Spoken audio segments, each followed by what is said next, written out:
Galloway from VT Digger, welcome.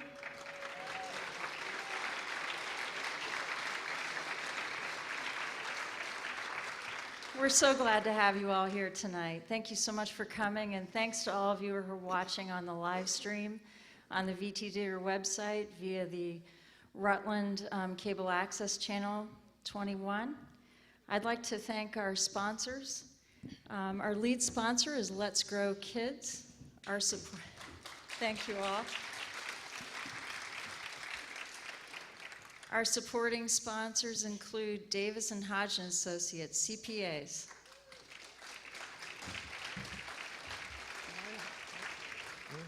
And Vermont Coffee Company.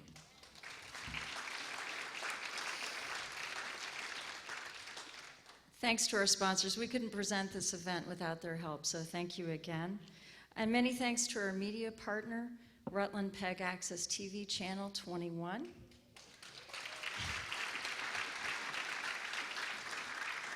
And special thanks to the Paramount Theater where we are tonight. What a great place to be.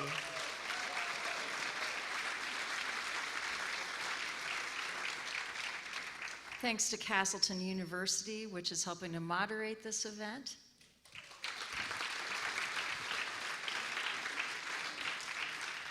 And many thanks to Roots Catering, which is providing the goodies outside after the event. So please be sure to get coffee and dessert. I'd also like to thank our staff, Teresa Marie Clausen and Pai von Lukeman, who organized this event.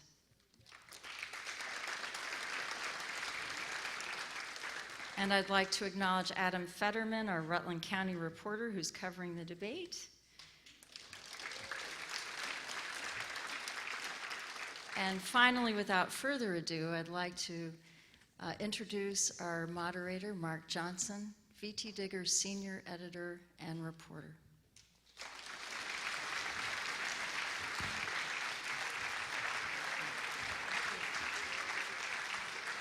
Thank you all for being here tonight. I want to go through just a couple of ground rules of what's going to happen here tonight. There are a couple of things that you folks can do that would be helpful. If you could get your cell phones to vibrate, that would be terrific. We would appreciate you holding back on the applause other than when we introduce the candidates here right at the beginning and also at the end when they give their closing statements. The candidates are going to be given an opportunity to answer a series of questions. Many of them came from our readers. Some of them have come from me, and the candidates will be given 90 seconds each to answer each question. Rebuttal will be at my discretion, and the amount of time I will also determine too. We're going to try to do this in a conversational way. We have a couple of people timing things, but I'm going to try to not interrupt as much as I can. My experience with the two candidates recently has been that they're very respectful of each other and are good to keeping to their times. Let me introduce the two moderators that will be joining me tonight. Vanessa Robertson is a senior at Castleton, majoring in political science with a minor in history, and she's currently the president of both the Democratic Leadership Club and the Political Science Club, and she is currently the youngest ever serving member of the Rutland City Board of Aldermen, planning on attending law school next fall and becoming, hopefully, an attorney. Patrick Gilligan is majoring in... Thank you.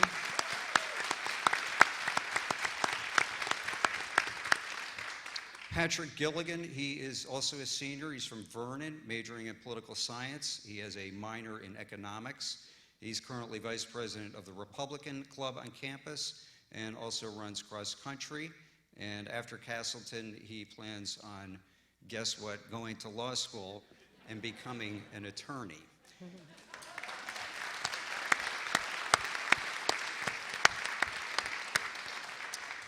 We will meet our candidates tonight. Let's give a nice warm welcome tonight to Republican Phil Scott. He has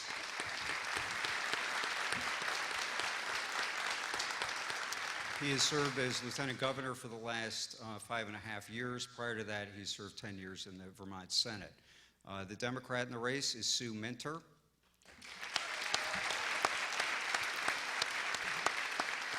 Sue is the former Transportation Secretary, also led the Irene recovery effort, and is also a former member of the House. We failed to flip a coin at the beginning, so I'm just going to take it as my discretion to start with Mr. Scott this evening. We got word today from the State Department that the Refugee Resettlement Program is going to provide up to 100 people here in the community of Rutland from Syria and Iraq. A, do you support that program? And B, is there a cap on the number of refugees that you would want to, that you would support having here in Vermont? Well, thank you very much. And certainly all of us, I think, have a great amount of compassion for those who are torn from their countries in many different ways, the war-torn countries, and have a great amount of compassion for them. Let me tell you the story about when I first learned about the refugees coming to the United States. That was 6 or 7 months ago, and I was asked by the media what my response is. What should we be taking refugees in? And my first reaction was, I don't understand enough about the program. And I said, let's push the pause button for a minute. Let's just, let me do my background. Let me check and see what the process is, because I didn't know. And I did the background. I went to the State Department, participated in a couple of events with them via phone, conference events. And also I went to Public Safety and asked them what they thought, received their reaction, went to Homeland Security, asked them their opinion, so I could get a real sense of what the vetting process was and what really meant to us. Now, I was convinced that this was a process that would take about 1.5 years, and it was something that I came to the conclusion that was the right thing to do. I mean, we have to do what's right, and again, we have a great amount of respect and a compassion for those who are suffering, especially our children. But I think that public safety has to come first, and I think we all have a responsibility to make sure that we have a fully transparent process. I think the process here in Rutland was flawed. I believe that we should have, they should have here done it in a much different way, and I have no doubt that would have happened today, I think, reflecting on that. So I think it's the congressional delegation, the governor, the State Department, the city officials have an obligation to talk to Rutland folks about this and what it means to them, and explain to them what the process is, and be transparent about it, because we all have to live with this. We all want to make sure this is safe, and that we welcome them in, if we're going to welcome them in, and make sure that they're part of the community.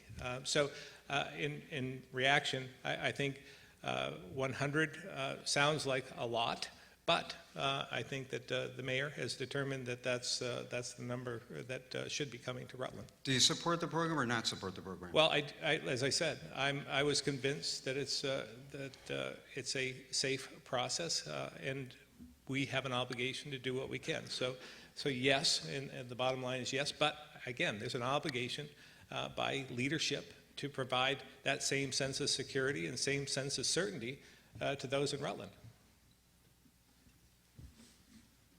Well, first of all, thanks for being here, everybody. It's great to be in the solar capital of New England, downtown Rutland. To this question, I feel very clear that I will always keep Vermont's borders and our cities open to people fleeing war and persecution. My own family hosted a refugee family 6 years ago, and I got to know the Vermont Refugee Resettlement Program quite well. We had a family with 3 children, one of whom was an infant. They had nothing but the clothes on their backs. They had fled from Central Asia. We learned to communicate through music and dancing and food, since we did not share a single word of the same language. I've watched this family grow into our community, our small community of Waterbury and Barry, welcomed refugees, 54 families.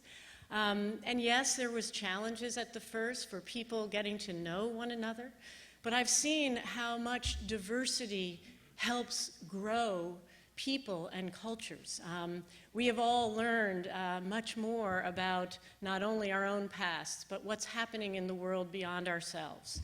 This particular family, I'm so proud of. The middle child has just graduated from high school. I was at her high school graduation. Her mother is a very hardworking member of our community and a strong part of our economy. I believe let's remember Rutland. One of my best friends grew up in Rutland, and she reminds me that as her father was an Italian immigrant, that Rutland was a community of immigrants, of Irish, French, Italian, and Polish. And I think that our country and our state is going to benefit from more diversity, benefit from the hard work ethic of the folks who are coming here, and for how much they will give back to us. So yes, I support this program.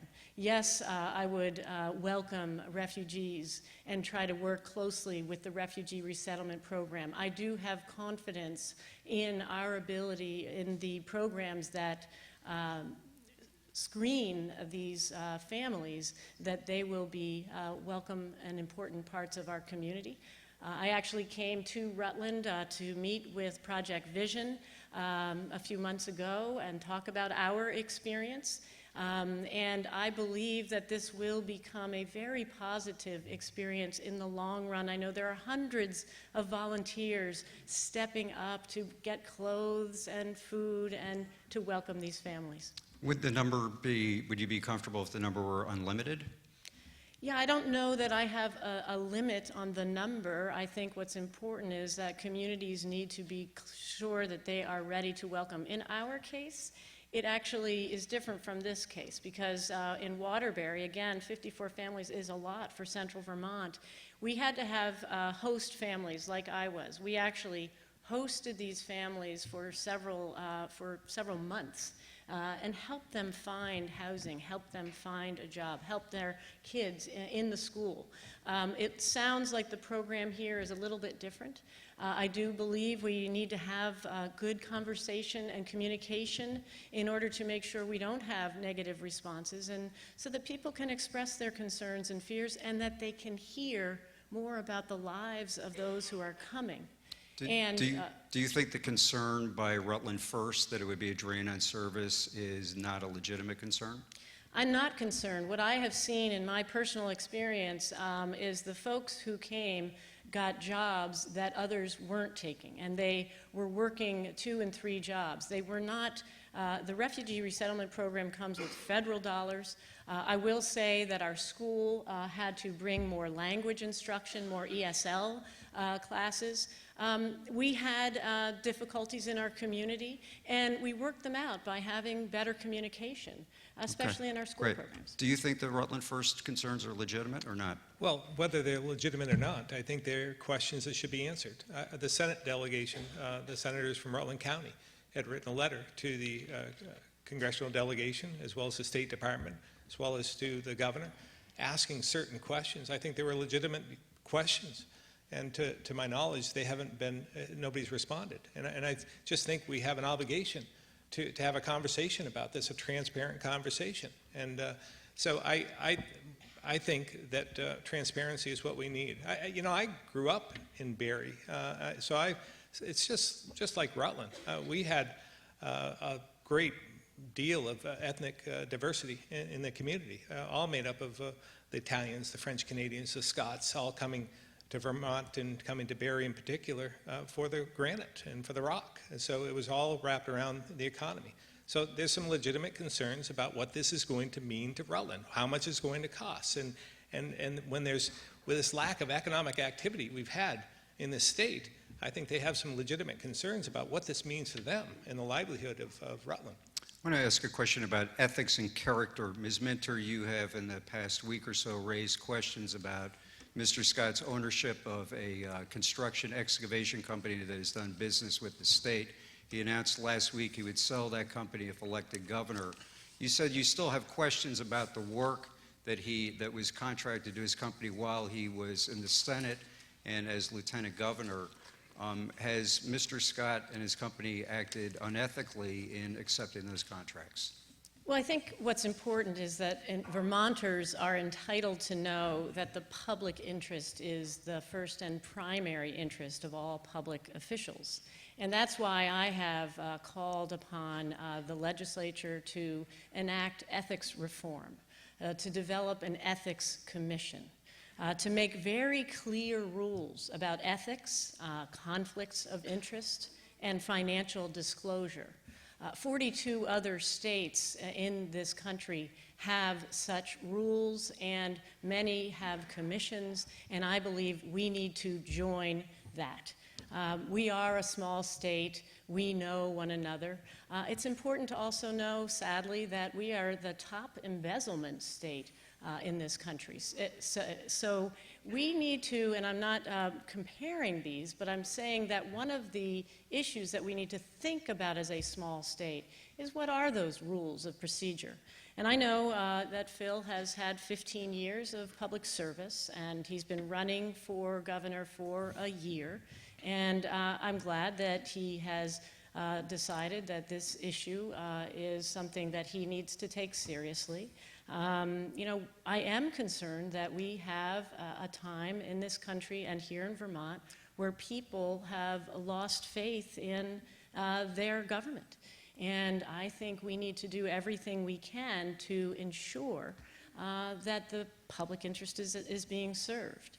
So I think that it is important to know that, you know, a governor is not going to be awarding state-funded contracts to his own business or, frankly, to his business, his family.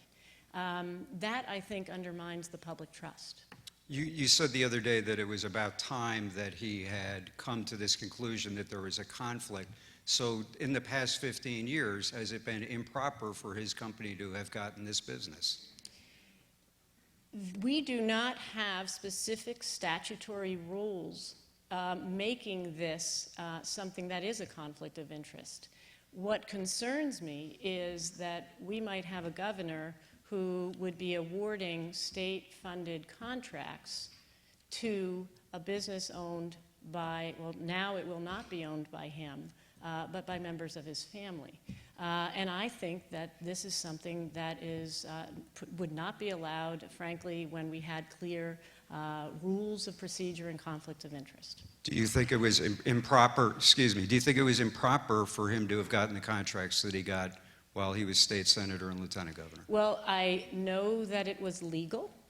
I do believe that when we have clear rules of procedure and conflicts of interest, that activities of that sort will be in conflict with those rules. Well, I'm very proud of the family business I've been a part of for the last 30 years. I've had a lot of sleepless nights wondering about how to make payroll and where the next job's coming from. How do I provide for the families that serve us? And we've had provided for hundreds of jobs over the last 30 years to Vermonters, and I'm very proud of that service. And I said that I would sell my portion of the business if I became governor. And I like Sue's optimism. She's looking ahead, and I think that that's great that she thinks that possibly I will be the next governor. So I thank her for that. Thank you. I think it's unfortunate that she is calling on this issue. I think what happened was that they had grandiose plans about making this the issue of this campaign and trying to react to, tear down my credibility in some way. And I think it's unfortunate that it had to get to this point. I would also say that, again, Sue was Secretary of Transportation for 7 months, and during that time, if there was any improprieties, she had to sign off on every contract, and if there was any improprieties, that maybe she should have spoken up at that point. But I didn't think there was any conflict. I've always tried to separate myself from the business and actually utilize my business experience to help in this legislative process. We're in a severe dilemma in this state. We have this crisis of affordability. We have economic challenges that we need to face. And I think we need some people with business experience to try and bring us through this and try and help us through this so that we can be more prosperous as a state. If you thought that there was a perception, which is why you decided to say that you would sell your share if you're elected governor, why didn't that same perception exist for the past 15 years? Well, that's a good question, Mark, because I was very transparent about this. Everyone knew that I was in business. I brought it to committees. I talked about it on the Senate floor. I was very, very transparent. Everyone knew. I mean, it wasn't a secret. So all of a sudden, during this last primary, it got brought up, and I think from there, Sue and others thought it was an opportunity to make political hay out of it. So I think that's what happened. Why did you not, as Transportation Secretary, raise any questions about this? Well, I did raise questions. The first time I was asked to sign a contract as the Secretary of Transportation, appointed an appointee of the governor to the Lieutenant Governor's business, I immediately went to the Assistant Attorney General at my agency, threw the contract on his desk and said, how can this be legal? How can this not be a conflict of interest? I was told that it is legal, there are no conflict of interest rules, and that frankly, if I did not sign the contract, I would be acting in a capricious manner, which would put the agency at risk. And I was advised by legal counsel to sign that contract. This is why I have said from the very beginning of this campaign that it is time for Vermont to have clear rules of ethics, conflicts of interest, and financial disclosures. We haven't because we're such a small state. Mr. Scott, you've been lukewarm on the idea of a state commission. You did not like the original idea. Why have you been resistant to this? Well, I haven't been resistant to having an ethics commission of some sort. But the one that was approved was, most people thought, pretty weak tea. Well, the one that was proposed would have cost millions of dollars to oversee. And I think that in our economic, the situation that we're in right now, I think it's important to keep the dollars in mind. I think we can have an ethics commission, and it could be brought forth that wouldn't cost us millions of dollars to oversee, with more taxes and fees and more bureaucracy and so forth. I think that we can have both, and I look forward to that. But let me remind you, Mark, I've been in the minority. I've been in the minority my entire political life. I've always been a Republican, never served the majority. The last 6 years, I've been the only statewide Republican office holder in the state. The legislature has been controlled by one party. Democrats are 22 to 8 in the Senate, an overwhelming majority in the House, and the governor is a Democrat, and they can't pass an ethics reform bill. I mean, you don't blame me. I mean, I think it's somebody else. Okay. So I need your help here. The applause is going to take away from our candidates, so I would appreciate it. Thank you. Final word on this? I just want to say that at a time when we have lost faith in government, I believe it really undermines the public trust if a governor can award state public-funded contracts to a business owned by himself or his family. Well, that would beg the question that if that's the case, if that's what happens, then has the governor, are you suggesting the governor has signed contracts to favor some company or some entity? I mean, is that standard Phil, practice? The issue isn't about the bidding process and who gets the award. The issue is that it is should be seen, and we should have clear rules constituting what could be a conflict of interest. To have a governor whose appointed official is signing that contract on their behalf. As Secretary of Transportation, I sign contracts on behalf of the governor. How can we have a governor signing contracts to his business or his family's business? But I Sue, think it undermines the public trust. I took that off the table. It's out of the equation. And faith and trust is something that I've been talking about, and I'm glad you're talking about it now, but I've been talking about it this whole campaign, that we need to restore the faith and trust that's been lost in this state and across the nation, and you do that by acting appropriately. You step up and do the right thing, and that's what I've done. Well, I am glad that after these 15 years in public service and after a whole year of running for governor, you have seen that there's a conflict of interest and are taking action. I'm not saying there's a conflict of interest. I'm saying I'm adding, I'm stepping up, I'm advocating for doing the right thing, and I want to take that off the table so that we can get back to the issues that are really facing Vermont. And that's about the economy, it's about the crisis of affordability we face, and that's what we should be focusing on, not these sidebar issues. My next question, yesterday, Governor Peter Shumlin announced that he would replace the next Supreme Court nominee. Justice Dooley is not going to seek retention next year, but he's not going to be leaving until March. Mr. Scott, we'll start with you. Do you support the governor's position that he is the one that should be appointing that vacancy? Well, I think it's unfortunate because Justice Dooley isn't going to be stepping down until next year. There's all kinds of time to get the Judicial Nominating Board together. And this is a process that the legislature is involved in. I served on the Judicial Nominating Board a number of years ago when I served in the Senate. And it's a very involved process. It's getting applications of people that are interested, judges that are interested in serving on the Supreme Court. And then you go over those in detail and then interview each and every candidate. So to have that process work out, I'm trying to do the math here. It's going to take 30 days to get applications back, maybe another 30 days to get people there to warn that this is going to happen, another 30 days. So we're into December. And I just think it's unfortunate that it would be done in that hurried fashion when we can look forward to next year. Now, I would also say that I'm encouraged to think that the governor would want to hurry this along because he must think that I'm going to be governor as well next year. So he would like to take care of this this year. Are you going to fight it? No, it's certainly his prerogative. If it's in his jurisdiction, it's certainly within the law. I'm not going to fight it. No. Okay.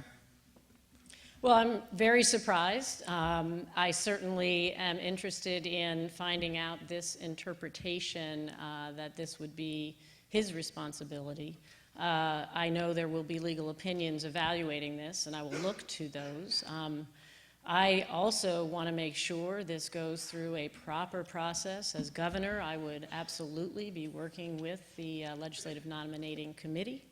I would be looking to have a justice who is qualified, who is fair and impartial, and who is known for integrity. I would hope that diversity would be something we could weigh.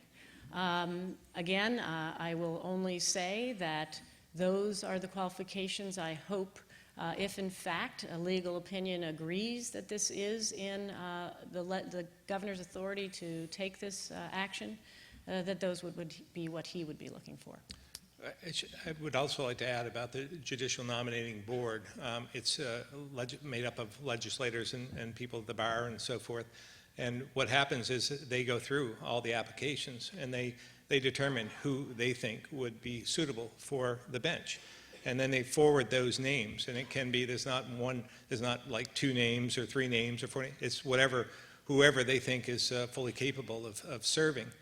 The governor does not work with the Judicial Nominating Board. This is totally independent. And then those names are sent to the governor. And the governor does not have to choose one of the names off the list. He can choose someone that he handpicks. Both of you have talked about the struggles that many Vermonters are having affording living in Vermont. One of the issues that both of you have raised is high property taxes. The most recent effort by the legislature, Act 46, a consolidation-type bill, many communities are struggling with. Would you support any changes to Act 46, and if so, what? And we'll start with you, Ms. Minter. Well, first of all, I want to say that our strong public schools are such an important asset, and I will not, as governor, want to do anything that undermines our schools. And I think the education of our children is the most important thing we do for our future. Our kids are our future. I want to be thoughtful and flexible moving forward on Act 46. The conversations that communities are undertaking on behalf of this bill are really about addressing what is a serious problem, the declining enrollment of students that hasn't just been coming at us, but will continue. And we, as a state, have to think about ways we can organize ourselves differently to reduce some of the costs associated with having the structures that we do now with so few students. So I want to support the communities that have made these decisions. Our school district voted over 80% to unify our governance. Why? Because we had 7 schools, 7 boards, 7 different budgets for 1,800 students. This is not efficient. I believe we are taking action that will help reduce costs and improve learning opportunities. There are many other districts that have taken this step. Some that have already shown to have saved over $1 million in Essex. But moving forward is really the question, because as we move to other parts, frankly, less densely populated parts of our wonderful state, the conversations are much more difficult. And this is something, as governor, I will actually propose that we extend the deadline by 1 year. We need these communities to have the time and to relieve the pressure on making a decision too quickly that will affect the future of their schools, their communities, and their kids. But and I have great confidence in Vermonters' abilities to actually roll up their sleeves, think differently, address these challenges, and work for solutions. I think we could be thinking very differently about some of our schools where there are too few kids to afford a building. We could move away from them being K through 8 and think about early childhood to 3rd grade and filling the rest of that school with other programs not paid for by the property tax, social services, healthcare services, dental services. Let me interrupt there. Let's go back a little bit and totally understand the problem here. When we look back, we have a state population that's not changing. It's been stagnant for the last couple of decades. We have a demographic that's shifting. We're getting older. We're educating less kids than we were 86,000 kids we're educating right now. That's 20,000 less than it was 20 years ago. And it's costing us $1.6 billion to do so. So we've heard the screams for property tax reform. Vermonters for the last decade have been asking the legislature to do something to please provide relief to us because we can't afford to stay here anymore. This crisis of affordability that I talk about a lot is real, and property taxes are part of that. So Act 46 again, it was falling on deaf ears, but finally the legislature decided to take some action, and they proposed Act 46. It was hurried along towards the end of the session, done, I think, without a lot of transparency, but it was done, and I will give them credit for at least doing something. And they passed it with the hopes that this would lower property taxes. And what happened then, it was difficult to implement. I believe that it's falling short of the quality and cost containment goals that they want. But at the same time, I think we have to provide some consistency in government, predictability. That's what we've been lacking as well. We've been on this roller coaster ride for the last 6 or 7 years. And I think what we need to do is to move forward, make some changes to Act 46, like explaining school choice. I think school choice is important. I also think that if a school district makes some changes and does within their district and are able to save some money, that maybe they should keep it. I think there should be more flexibility within the law, maybe more carrots than sticks. And I just think that, again, one size doesn't fit all. And this isn't going to be the total answer. You can't just, pretend that this is the answer to our property tax So issue. you would not want to extend the deadline the way Ms. Minter suggested? Again, flexibility is key. It may need to be, but I'm looking for other changes as well. Really enhance school choice. I think that's a basic premise. I think it's good for Vermont, and I think competition is good. So Should the law be put on hold until it's worked out? Well, I think, unfortunately, it's moved forward. There's a lot of communities that have struggled along with this, so I think it's incumbent upon us to continue. but at the same time provide a little bit more latitude within the law so that people can react to it. But this doesn't end it. We need to keep working at this. This is a never-ending process, and that's why we have to focus on the economy. I want to stay on education funding. Your opponent has raised questions about your support back in 2003 of the Act 68 bill, which was a subsequent bill to Act 60, which she said did raise the sales tax from 5% to 6%. You say now you would not support that bill today. Why? Well, knowing what I did today, I think that I would not support it. At that point in time, we were led to believe that this would lower the overall tax burden on Vermonters. And I thought it was sold to us, and I thought it made sense at the time. I thought that the tax increases would cease, that we'd see some relief in different areas, and that this would make some sense. Obviously, that's not true. And so if I had to vote on that today, knowing what I know today, I wouldn't vote for it. Ms. Minter, the other day you said you were not clear, or you said you hadn't decided yet whether or not you would have voted in favor of that bill. Can you tell us now whether you would have? Well, I think what we need to be talking about is how we are going to reform what is currently the result of those actions. I understand that, but help me. You've criticized Mr. Scott in connection with that tax increase that went along with it, and I just want to be clear. Would you have supported that bill or not supported that bill? Mark, I don't know because I wasn't there, but what I will tell you is that the challenges that our schools are facing are very real and very important. What are the cost drivers that are really putting pressure on property taxes? Clearly, that was hoped to have reduced property taxes, and it didn't succeed. Why? Because the pressures relate both to our declining enrollment problem, which we've talked about with respect to Act 46, and we will see some reduction of the cost curve. But the biggest cost pressure on most schools is actually the rising cost of health care. Because health care, 70-80% of a school's budget is about their employees. And when health care costs are rising 8 and 10% per year, that is putting tremendous pressure on our school budgets. It's breaking the budgets of our families, our schools, and our state budget. So frankly, we also need to be recognizing we have to address the rising cost of health care. And those are all wrapped up together in our property tax. I do feel proud that we are a state that every student, no matter which community they live in, have access to a great public school. And they have a variety of choice.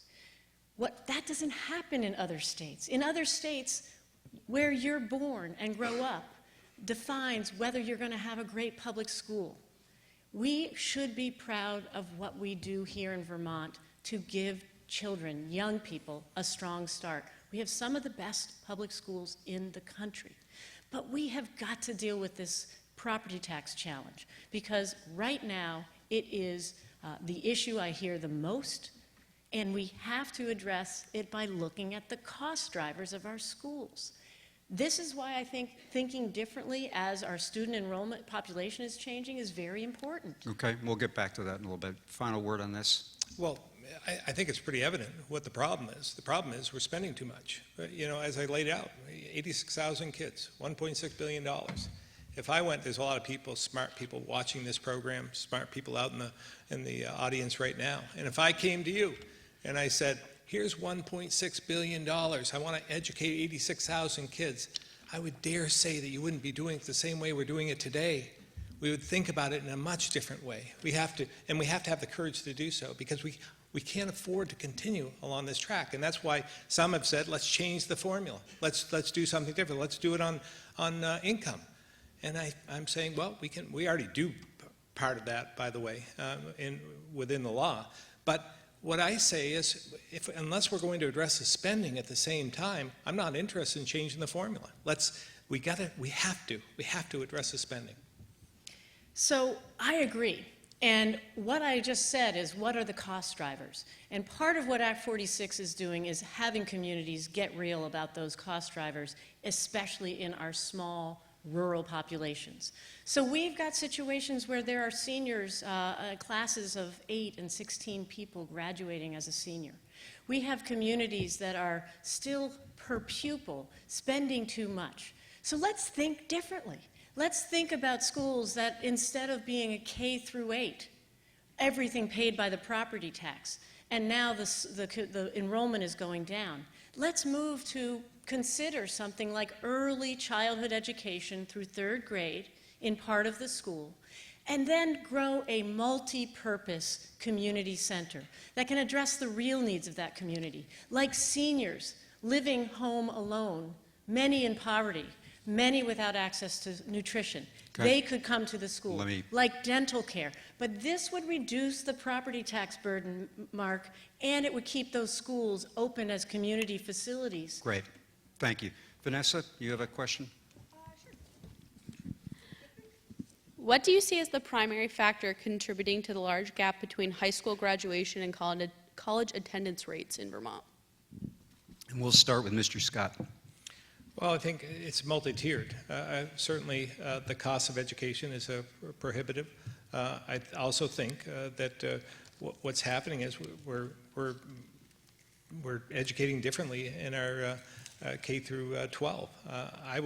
When I went to school, I wanted to be an industrial arts teacher. In fact, I graduated from Spalding, went to UVM, and decided to and received my certification, did my student teaching, decided not to teach.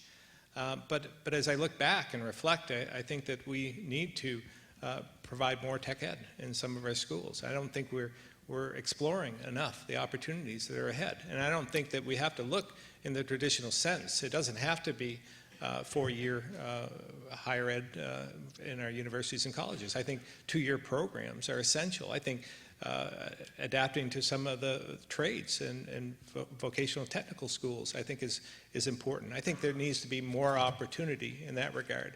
But also, the cost has to be dealt with. We need to focus on the economy. We need to really deal with this crisis of affordability and focus on that so that we have more money in the state coffers to reimburse and help in some of our state colleges. I think that's important to provide opportunity in the future for our children. To answer your question, and thank you for this question, because it's something I'm thinking a lot about and is a critical issue that I want to work on as governor. I think the issues are both cost and aspiration. You know, we do a great job in Vermont getting kids through high school. We have the highest high school graduation rates in the country. But when it comes to continuing beyond, we're actually near the bottom of the country. So what does that mean for opportunities for the next generation of Vermonters?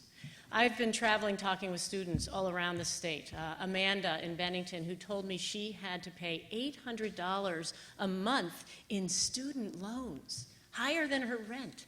I met a group of students in White River Junction who told me about their peers who hadn't been able to go beyond high school, who couldn't make ends meet, who were really struggling. We have to see this as an opportunity gap. When we have 4 out of 10 Vermont students not finishing their education at high school, but 2/3 of the jobs of the 21st century require some kind of education and training, we have to close this gap. Because when I'm visiting businesses all around this state, what I hear from everyone is they can't find qualified workers. But look at these Vermont students who don't have a shot. So that is why I have proposed Vermont Promise, 2 years tuition-free community or technical college to give young people the opportunity and the aspiration for qualifications for a livable wage job and economic security. If we don't do this, we won't have the workforce for the businesses that need to grow, and we won't be able to break generational poverty, because that is what's happening in this state and across this country. I am excited to give that opportunity to the next generation. And by 2025, we will have 75% of Vermont high school graduates going on beyond high school to education and training for a real job. Part of the question that they ask, though, is why is it happening? What's the reason why it's a problem? So, cost and aspiration.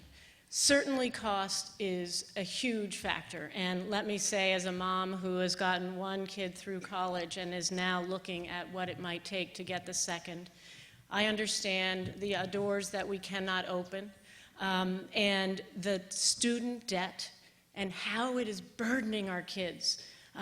My daughter and her peers, the anxiety they have because of the debt they carry long into the future. But it's also about aspiration. Because it used to be enough, and particularly in Vermont, to have a high school diploma and get a job and be able to pay your bills. And it isn't anymore. Too many Vermonters are affording to live here because wages are not keeping up with the cost of living. And we have jobs, good paying jobs, that we can't get kids qualified for because they don't have the aspiration. Do you know, it's actually studied that by 6th grade, young people have made that decision about whether or not they're going to go on to high school. That's why Vermont Promise includes an incredibly important component, which is volunteer mentoring. Every student will have a mentor, so they will have that champion, that belief that they can do it, help filling out the FAFSA form. Thank you very much. Final comment? Well, again, I spoke a little bit about industrial arts. I think having that creative aspect, unlocking different ideas and thoughts. I think the trades are going to be something in the future that is going to have to be dealt with. The average age of a construction worker in Vermont is 53 years old. We need more electricians. We need more pipe fitters. We need more carpenters. We need more automotive technicians. It's not like you can become a mechanic anymore by just applying, because it's not just about changing oil and changing spark plugs. It's about diagnostic technicians, and there's a need for proper training, but it doesn't take a 4-year degree to do that. Okay. 2-year degree. Let me interrupt there. Vanessa, did they answer your question? Kind of. I have a question that came. I thought of this ahead of time, especially from your Vermont Promise Plan. This past summer, Castleton University had to read In Defense of a Liberal Education by Fareed Zakaria. And Zakaria writes, liberal education should give people the skills that will help them get ready for their 6th job, not their first. So for Sue, my question is, what is your justification for excluding liberal arts education from your Vermont Promise Plan? And for Phil, what is your justification for excluding higher education from your education plans? Okay, take a minute each, thanks. Okay, so I certainly have not excluded college beyond technical and community college. I've simply proposed a program that I believe we can afford and that we must do to get those students who would otherwise not be going on into an opportunity for qualifications, apprenticeships, certifications, internships, and a livable wage job. Then they will have actually cut their cost in half and their debt in half. Once they have an associate's degree, they can go on to a bachelor's degree, and we will have cut their cost in half. I very much want to include liberal arts education as the aspiration for our students. It's not that I've excluded it. I have started with a program I believe we can pass, and I want to get done in my first term so that we can begin getting more kids beyond high school, because if we don't, we will be doing nothing for the next generation of poverty, and we won't be building the workforce for the future that businesses need. Well, again, I don't believe that I exclude it in its entirety. I think it's tremendously important. I think higher ed is important for, as I said, the trades and moving on to other aspects. I think the reaction that I have, though, is that nothing is free. And I know that Sue has promised this program, but it comes at a cost. Somebody has to pay somewhere. It just doesn't come out magically from some bank account. And when I hear that we're just going to ask the banks to pay more, we're going to ask them because their fees haven't been increased over the last number of years, and that they can do their part. what it tells me is, I'm in business, what happens is if you're encumbered with more costs, you have to pass it on to your customers. That's what's going to happen. You're going to pay for that. It's not going to be free. We're all going to pay for it, and it's going to continue to raise the cost of living in Vermont and make it more unaffordable than it is today. So that's the issue that I see. We need to focus on the economy, and the rest of it will come along. I want to talk about health care. I want to talk about Vermont Health I don't get Connect. to rebut? No, we're going to move on here. The state's healthcare website has had trouble. Mr. Scott, you'd like to move to the federal exchange or another state. Ms. Minter, you want to stay with the current program. My question for Mr. Scott is, that sounds like it's throwing the $200 million is just gone and it's been wasted. And for Ms. Minter, how much more money do you put into it? Well, that is an issue. We put over $200 million in this dysfunctional exchange, and it's still not working. It's just an improperly built foundation. It's never going to get any better from my standpoint. So sometimes you have to admit when you've made a mistake. You have to stand up and do what's right. And I think it's long past time to pull the plug on the exchange and go to something different. I've been advocating for us to transition to something else for the last couple of years. I believe I've spoken with Connecticut. They have an interest in working with us, but there's other models as well. We could work with other states to transition to the federal exchange, if that makes the most sense. 30 other states have transitioned or gone with the federal exchange, and I think that's something that's more affordable for us. New Hampshire, for instance, they went with the federal exchange right off the bat. They spent less than $20 million to do so, and their maintenance costs are less than $20 million now. Our maintenance costs are about $45 million, and we have this one-of-a-kind IT structure that we can't afford, and we can't afford to operate it. We can't afford to maintain it. So we have to do something different. We have to step up. So let me just say this. I think Vermont Health Connect has failed many Vermonters, and that Vermonters deserve better. The thousands of families who depend on this system, and my family is one of them, need to have a system that works for them. I am greatly concerned about what has not worked and want to first see if we can make it work. I will be appointing someone to evaluate it, but I will be looking at the independent assessment that the legislature has put together. I am willing to transition off of this if I can know and have a plan that actually guarantees that we won't have the 17,000 people who will not be covered by the federal exchange, because Vermont's exchange is unique because of the subsidies we get to make sure people have insurance. That is a real challenge, and I will make sure that no one is kicked off their health care, that it's not going to cost us more before I make any decision to switch. And those are very important questions. You know, I've run a $600 million budget. I've overseen IT contracts of many millions of dollars.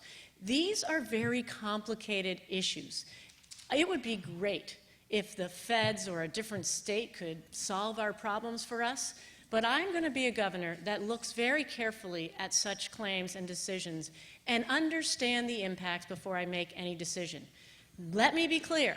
Vermont Health Connect has failed too many Vermonters. I will change that, but I will not allow Vermonters to be kicked off their system, and I will make sure this isn't going to cost us more, given that we've already spent $200 million on a system. As part of your rebuttal, what is the conversion cost going to be? I don't see how we could spend any more than we've spent already on Vermont Health Connect. I don't see how we can waste another $200 million on another failed system. So anything that we go to would be less expensive than what we've had now. Anything that we go to would work better than what we have right now. I've laid it out in some respects. Look at what New Hampshire did. They went on the federal exchange for less than $20 million. Their maintenance costs are less than $20 million. For the savings in the maintenance costs alone, in 1 or 2 years would pay for the new system to transition to something else. Hawaii faced the same dilemma that we have today. CGI built their system, the same contractor that built the failed system that we have, and they decided to pull the plug on theirs, and they decided to go to merge to the federal system, the federal exchange. They kept a portion of their system, though, the Medicaid portion, and were able to incorporate that. So we should look to Hawaii, but we should also look at other options. And by the way, there's going to be some suggestions from the Joint Fiscal Office on how to do that. Conversion costs, any estimate on what that would cost? I would say, no, I don't have any. Okay. Yes, the Joint Fiscal Office, I believe, has already stated, and I read in a paper, I think it was $25 million for the upfront cost with ongoing maintenance costs overall. That's why I think it's very important for us to understand what we're talking about. We have a unique system because our healthcare programs are unique. The federal exchange will not insure all of the people that are currently insured in Vermont Health Connect. An estimated 17,000 would not be insured. So how do we make sure they're insured? How do we pay for a system that can be here in Vermont and correlating with the federal system?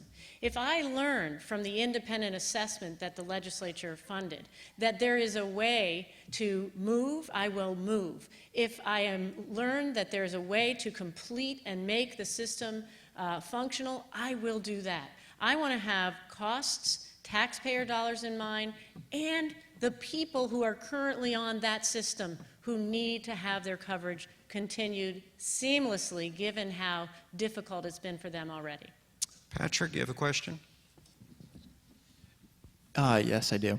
There's a lot of talk about free speech on college campuses and how efforts to promote safe spaces and enforce trigger warnings may something conflict with free speech rights.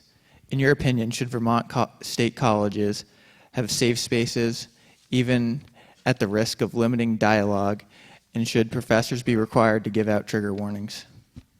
We'll start with Ms. Minter. Could you repeat the last sentence? Should... In your opinions, should Vermont state colleges have safe spaces, even at the risk of limiting dialogue, and should professors be required to give out trigger warnings? Trigger warnings? You know, I have to admit that I'm not so familiar with the issues that you're raising. What I know is that there are many evolving issues on college campuses, particularly relating to transgender, neutral spaces.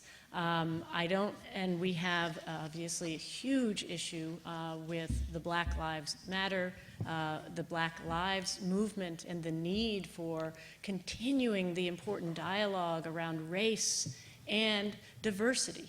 I certainly want to continue with free speech. It is a fundamental value.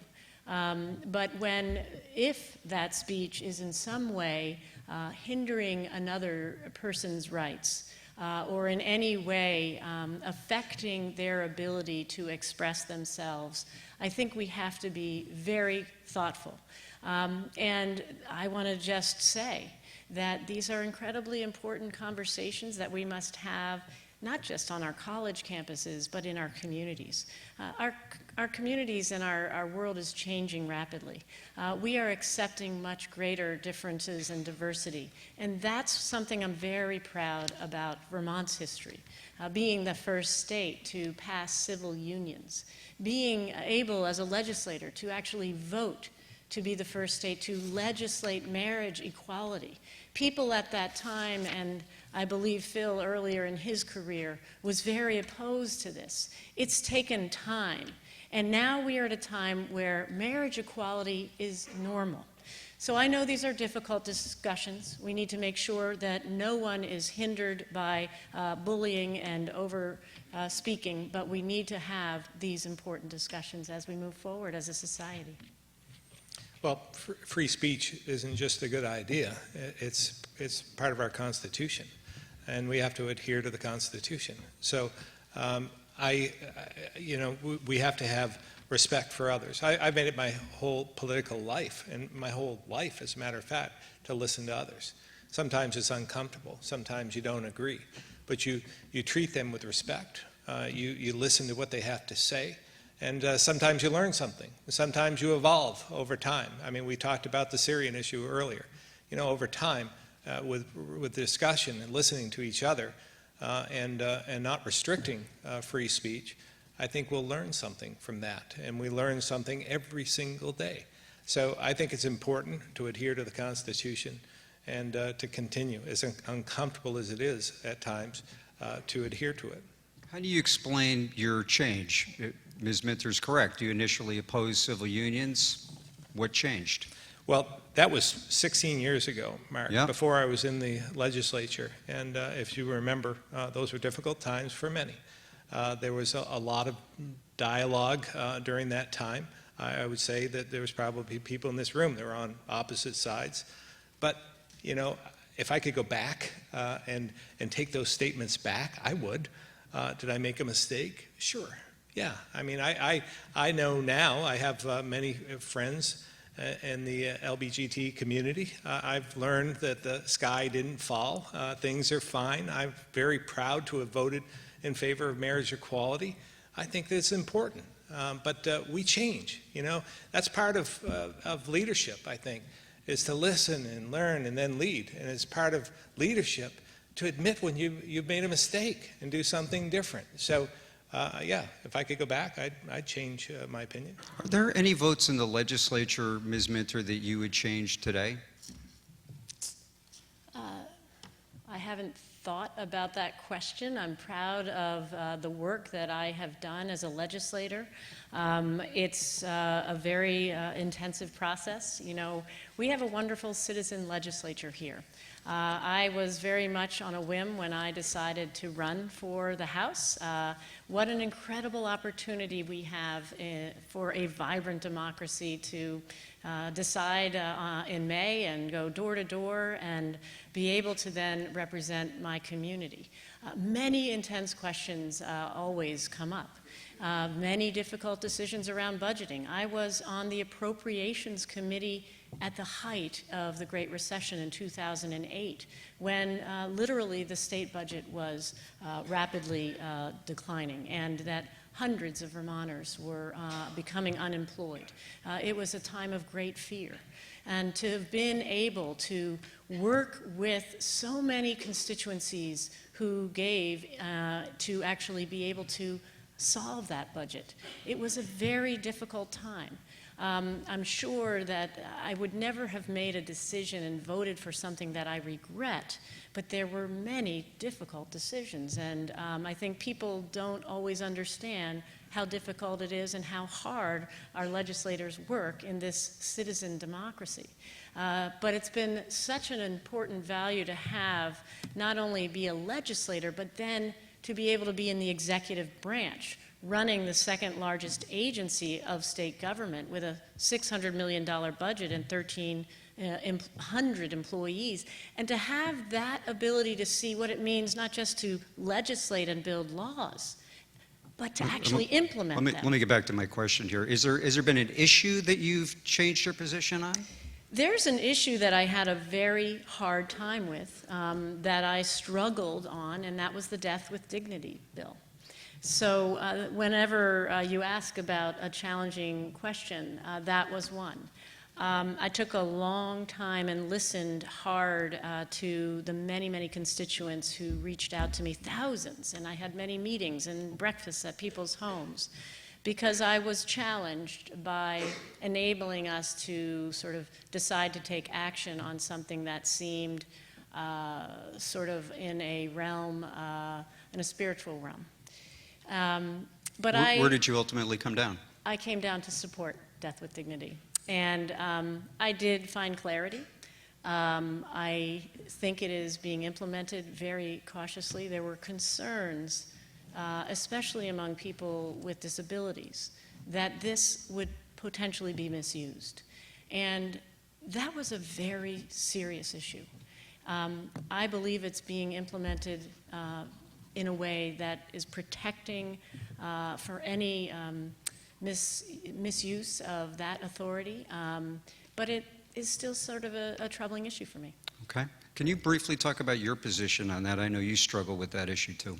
Well, as you know, my dad was a World War II vet and double amputee as a result of the D-Day invasion, spent 2 years in Walter Reed Hospital before he came back to Vermont.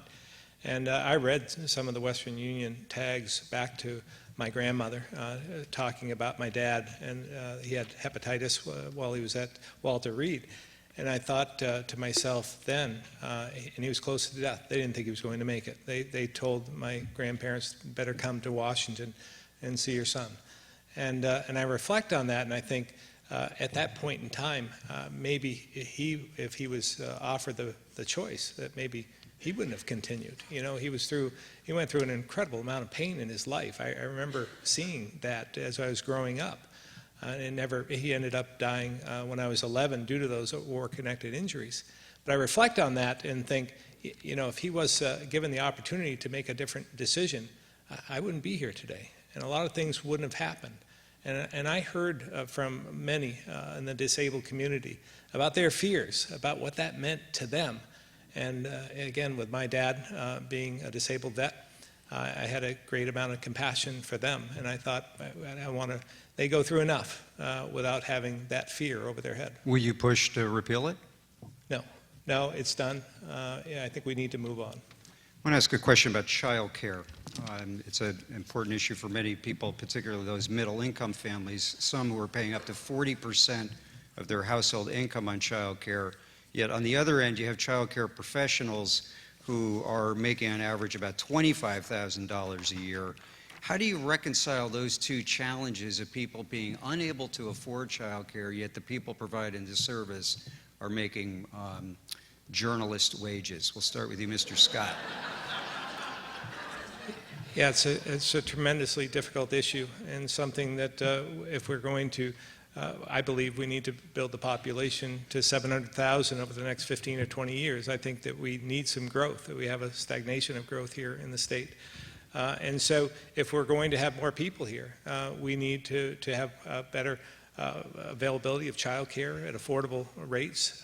It's difficult, and I don't know as I have the answers to the discrepancy between the wages, but it is difficult for those working families to get by, and we have to do whatever we can. I think developing pre-K, I think, is going to be an important aspect of that. I believe in the science. I believe that pre-K is important to trying to develop those young minds, and that will help in some respects. But we talk about the cost of education a lot, and there was a PICUS report done by the JFO, Joint Fiscal Office, and they determined there was $150 million worth of savings and if we did things differently. And that's an independent report. That didn't come from me. And if I thought then, if we could take some action on that, if we could save $150 million, why couldn't we take some of that and put it towards pre-K and early childhood development and help reduce the costs of child care and so forth? So, and then maybe give some back to the taxpayers at the same time. I think that would be advantageous for us. So thank you for framing it in this way about affordability, because when we talk about what is unaffordable about living in Vermont, the issue of the cost of childcare and the cost of college affordability are central. And that's why I've been working on these issues as central to my campaign. I am a working mom. I know the challenge and the incredible importance of having quality, affordable childcare when you need to go back to work. Now, most families, and I want to just mention that 43% of women who work full-time in Vermont cannot meet their basic needs. And we now have over 40% of our kids arriving at kindergarten unready to learn. We have many female-headed households who have to work 1 and 2 and 3 jobs to be able to afford the basic needs. This is why we must have a system of early childhood education and childcare and pre-K, because we have to address what is happening in our schools. More and more children coming unprepared, more and more children dealing with adverse childhood experiences because of the effects of not just poverty, but abuse and domestic violence in the homes. And I want to make not just childcare affordable, but as I talked about, early post-secondary education. And I will just say that one way we can deal with the fact that occupational segregation, who are the generally lowest paid workers, women are generally in the lowest paid jobs like child care providers, like elder care providers, we need to raise the minimum wage. Mr. Scott, you talk about increasing the population. Won't that just increase a demand for services? Well, I don't believe so. If we can, Why? Well, because we're going to have a population. We're living beyond our means right now.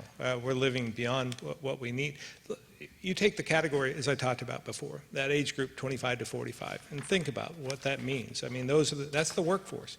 Less people working today than there was 7 years ago. So we take that portion, and if there's less of them working, that puts the burden on the rest of us that are still standing. And we're aging, so there's more retirees, so there's more people that are not paying in some respects. They've already done their duty. They've already paid throughout the years.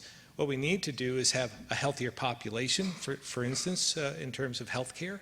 That's how it all works. We need healthy young Vermonters here to help prop up the system, because if they're not paying it, it means it's moving on to the burdens on the rest of us. Okay, thank you. Brief comment. So I think we're talking about how do we bring more people here, and that's exactly what my economic development strategy is all about. I have two key programs, Invest Vermont and Innovate Vermont.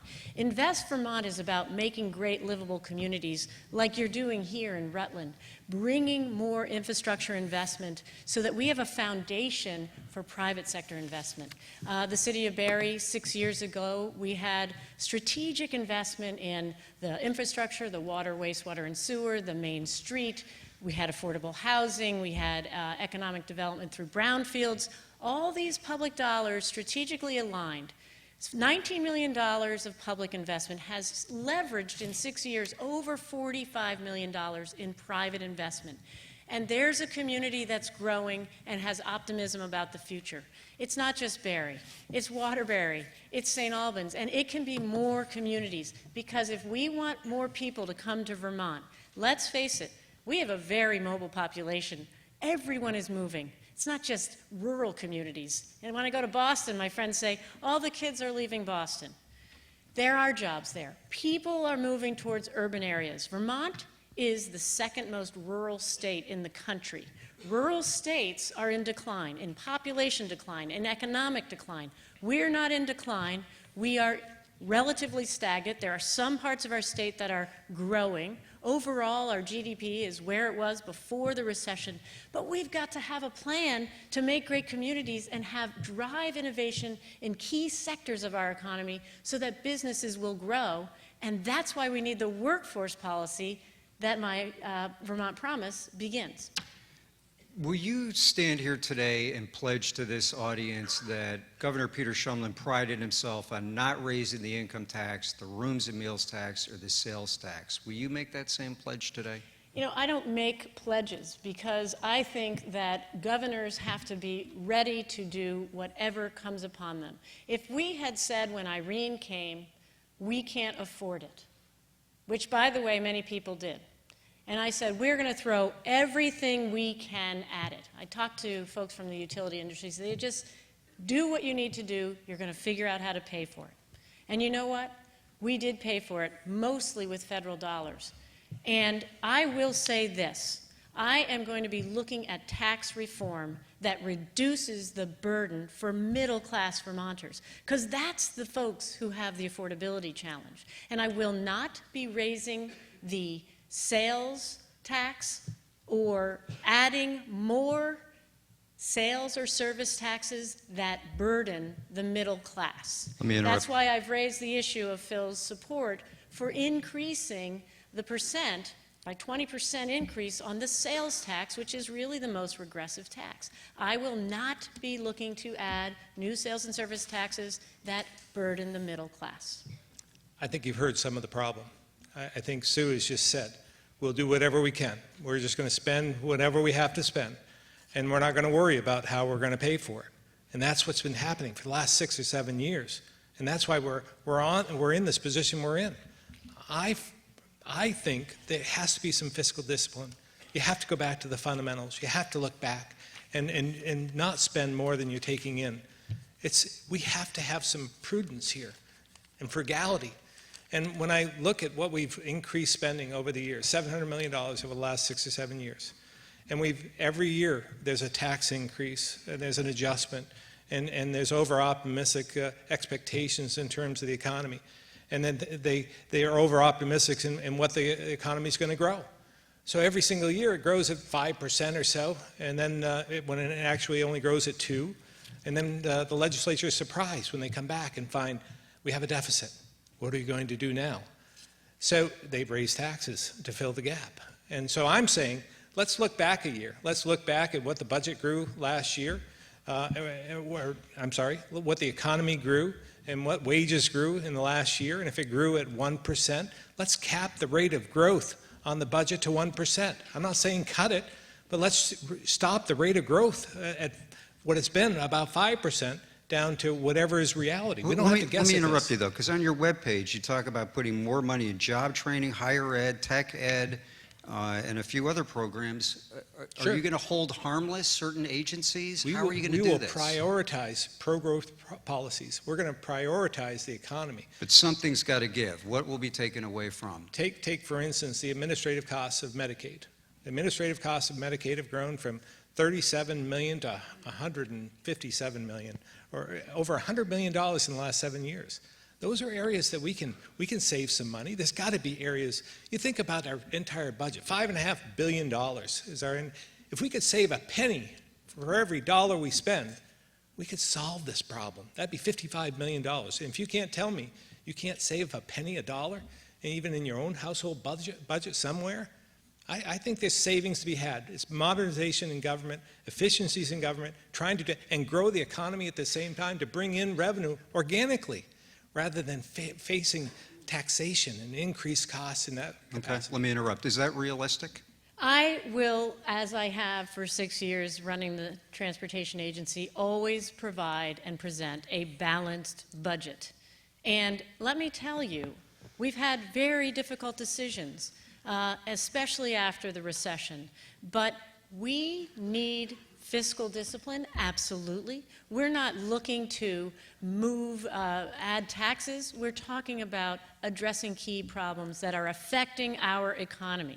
Now let's just talk about transportation, because when I was in the legislature in 2009, we found that 20% of our bridges were structurally deficient. There were bridges closing in emergencies, communities having crises.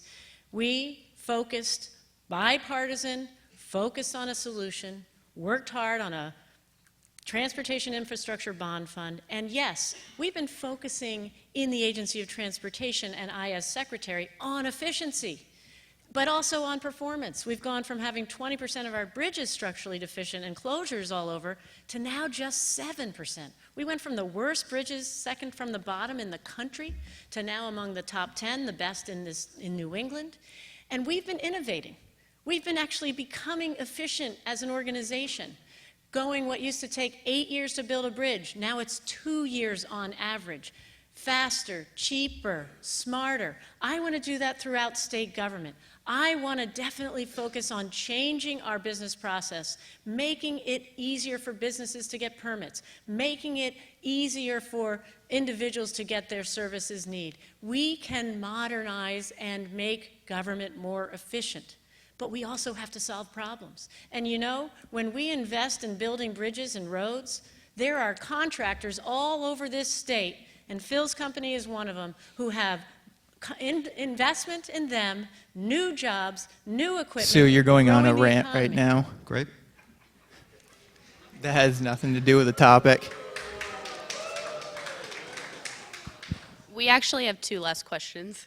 Okay. Let's get one more question from Patrick here, and then we're going to go to our closing statements. So we're not going to have time. Patrick, go ahead. Ms. Minter, you're advocating for universal background checks on firearms and an assault weapons ban. Can Can you please explain how your proposals are consistent with the Second Amendment? Yes, I support the Second Amendment. I support Vermonters' rights to own guns. I honor our hunting heritage. What I am wanting to do is support ways in which we can make sure guns are not in the wrong hands. Why? Well, let's just face it, we have a national epidemic of gun violence in this country, and sadly, Vermont is not immune. One of the ways in which I know we're not immune is actually from stories right here in Rutland.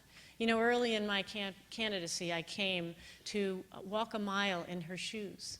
It's actually happening this Sunday, I believe. I found 500 people coming together to talk about domestic violence because it's an enormous challenge. In fact, Vermont in 2013 had the 8th highest rate of domestic violence in the country. And the majority of domestic homicides, of our homicides in Vermont are domestic violence related, and most of them are with firearms. And in states that have background checks on all handguns, 46% fewer women are shot to death by their intimate partner. So I will stand up for women. I will stand up for gun safety. I will not back down, and I support the Second Amendment. I will not be taking guns away from law-abiding citizens. I simply ask that everyone purchasing a gun pass a background check, the same background check that they're required to pass when they are buying a gun from a federally licensed dealer. Thank you. I have not advocated for any changes in our gun laws. I don't think we have a problem in Vermont. I think that we should enforce the ones that are on the books, and I don't think we should go any further. I do think we need to focus on the root of the problem, like mental health, substance abuse, and economic insecurity. And if I thought further gun restrictions would stop these violent crimes, I would consider it. But to suggest anything that my opponents propose would have stopped any of these crimes in Vermont, I think is not facing the facts. Here's one of my major concerns. It's like a political ploy for political gain, to exploit fear. And some would say, you know, we should pass something, and that would make us feel good. They'd pat themselves on the back, and we would have done nothing to actually address the real root of the problem, which is the violence. So we've seen this on the national level. It's not just guns. Those seeking harm will do whatever they can, use whatever source they can to fulfill their act. And so I'm not advocating for any changes in our gun laws. We're going to get to our closing statements now because I know everybody's looking to get the brownies outside here. Mr. Scott, we're going to begin with you, and we're giving each of you 3 minutes for a closing statement, and start right now.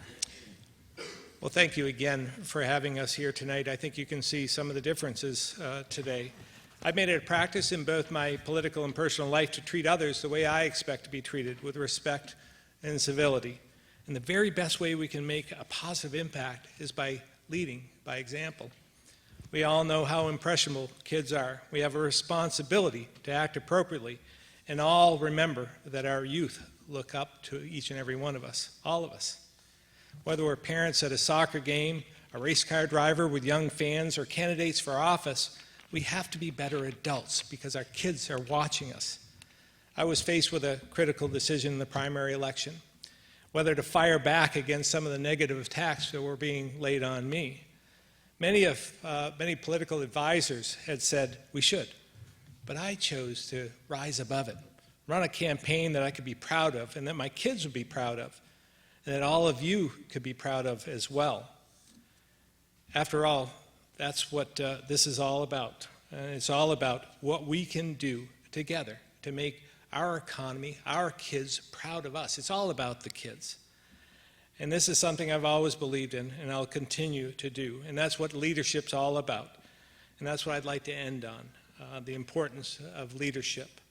We have a deficit of faith and trust in government and our leaders, both here and nationally.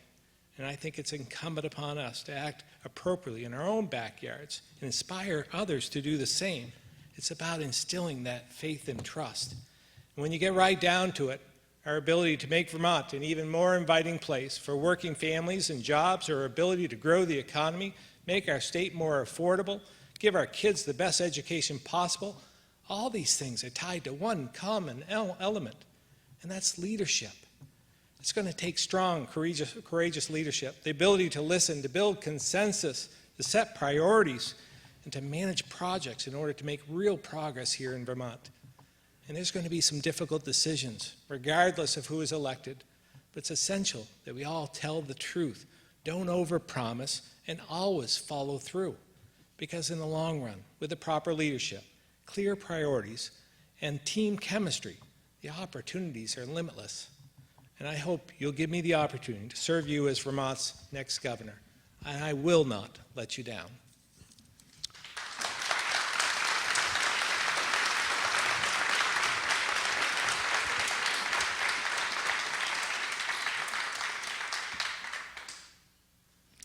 So I want to thank you all for coming and for all of you for hosting us. You know, I know that every leader brings her own experiences to her job. And mine began growing up in a family with 4 kids. I was the youngest and the only girl. And I had 3 big brothers who loved to push me around and tease me. But I realize now that they taught me early in life how to stand up for myself and how to fight for what I believe in. And that's really what I've been trying to do throughout my adult life. I am proud to be a working mom with 2 wonderful kids who have gone through our public school. I've really thrown my life into my family, our community, and public service. It's been a privilege to have the opportunity to work with Vermonters in some of our toughest times, as a legislator during the height of the recession, as the Irene Recovery Officer, working to rebuild homes and businesses and communities after one of the worst disasters in nearly a century, to run the transportation agency, balancing a $600 million budget and managing a diverse workforce of 1,300 people. And now I've been traveling the state for the last year, talking with Vermonters from Bennington to Newport, learning about our challenges, but looking for opportunities. What I know is that too many Vermont families are struggling to afford to live here. I know that Vermonters want good paying jobs with health care coverage. They want quality education, affordable college, and they want strong, safe communities. So I'm asking for your vote to be your governor. I want to ensure that we can grow economic opportunity for the next generation with early childhood education and 2 years of tuition-free community or technical college, so young people have an opportunity to get qualified for livable wage jobs and to become the workforce to enable our businesses to grow. I want to raise the minimum wage so Vermonters don't have to work 2 jobs to make ends meet. I want to push forward with paid family leave so Vermonters don't have to choose between their family and their job. I want to make our communities stronger, more vital, by investing in our infrastructure, by investing in housing and our entrepreneurs. I want to attack the opiate epidemic head on. I will also work to make sure we are continuing to be good stewards of our environment with clean water and clean energy. Whether it's been working with thousands of Vermonters side by side, helping to rebuild roads and bridges and communities after this disaster, or whether it's been making our roads and bridges safer for Vermonters, I have a track record of taking on challenges, setting goals, and accomplishing those goals. And that's exactly the governor I'll be.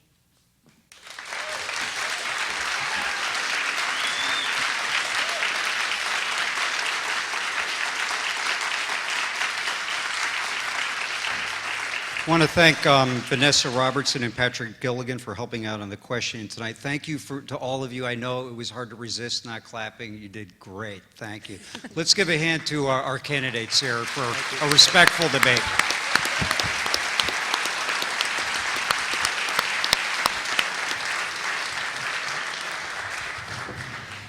Many thanks to Sue Minter and Phil Scott and Mark Johnson. Thank you all for coming, and thanks to our sponsors tonight, Let's Grow Kids, Vermont Coffee Company, and Davis and Hodgkins.